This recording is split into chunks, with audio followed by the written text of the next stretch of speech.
Oh, they're very safe and secure.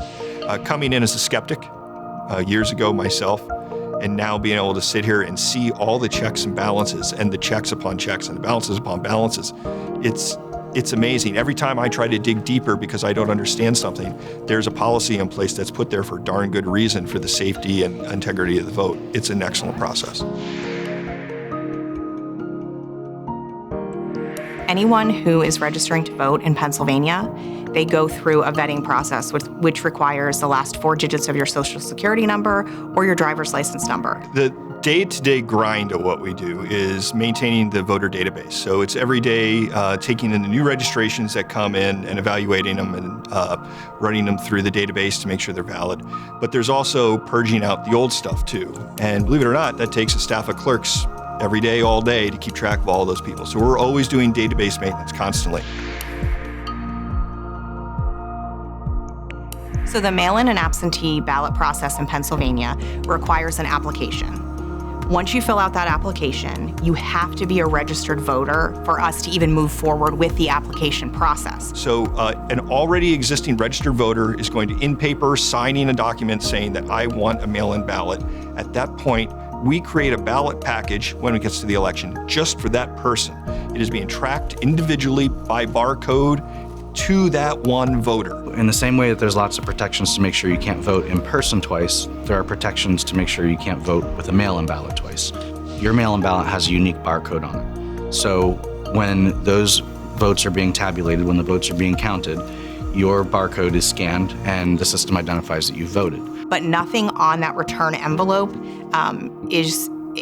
ties you to a vote in any way. It simply is just saying that you voted that ballot and you have returned that ballot. Now those barcodes are Xerox proof, they're copy proof. So as a person who has a mail-in ballot, you can't just go and scan it or copy it and make a second copy of it or a third or fourth copy and mail that in and vote multiple times. The voting machines that are in the poll places where people are voting are safe from hacking because they're completely separated from the internet. They're not on any network whatsoever. There's no way to remotely attack or remotely control a voting machine.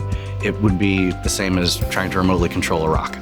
There are, I think, 5 different systems that are certified in the state right now that counties may choose from. Those have been through extensive testing at the state level before we are even allowed to choose which one we want to use. Voting in person on election day, the machines are federally and state certified for security and safety. We also do much testing leading up to an election. One including is a public test where anyone can come and view that and see what we do. We basically run an election day from start to finish. That's something that is required by the election code and that is made public. Every single election, every piece of machinery we have, electronic device, goes through what's called logic and accuracy testing. It's extensive. It takes a very long time to do. The Department of State provides county with guidelines on how to manage the devices, the machines, the logistics of the machines, and the chain of custody of machines. They're guided through the election code, and so those are the rules that we follow to ensure that our devices remain secure and under the custody of the county.